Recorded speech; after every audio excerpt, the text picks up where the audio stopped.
Bismillah ar-Rahman ar-Rahim.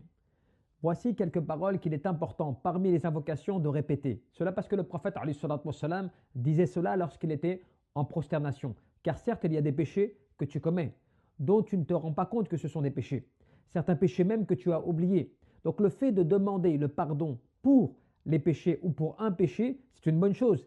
Mais il est plutôt important de demander pardon pour l'ensemble des péchés, comme le disait Ibn Taymiyyah rahmatullahi alayhi. C'est qu'en fait, de par le fait que tu ne sais pas les péchés que tu commets, les torts que tu commets, eh bien, il est important dans tes invocations, eh bien, de demander à Allah Jalla fi'ulah qu'il te pardonne de l'ensemble de tes péchés. Et à cela, donc, tu as une invocation que tu pourras retrouver, Inch'Allah, qui sera écrite comme cela en commentaire et qui te permet d'invoquer comme le prophète sallallahu alayhi wa sallam le faisait dans ses prosternations en demandant à Allah Jalla fi'ulah qu'il te pardonne l'ensemble des péchés. Et donc tu dis Allahumma khfir li dhanbi kullahu diqahu wa jallahu wa awalahu wa akhirahu wa alaniyatahu wa sirrahu.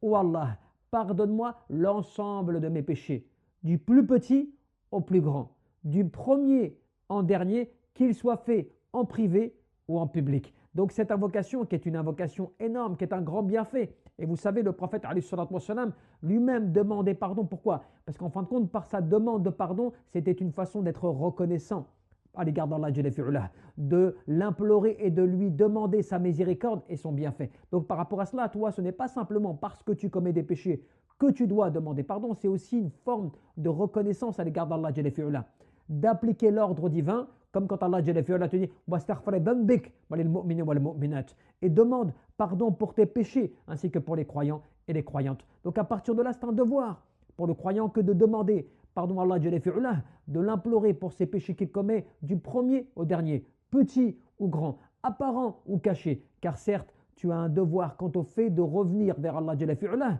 d'être repentant pour les défauts, pour les manquements que tu portes tous les jours, sciemment ou inconsciemment. Wallahu a'lam, barakallahu fikum.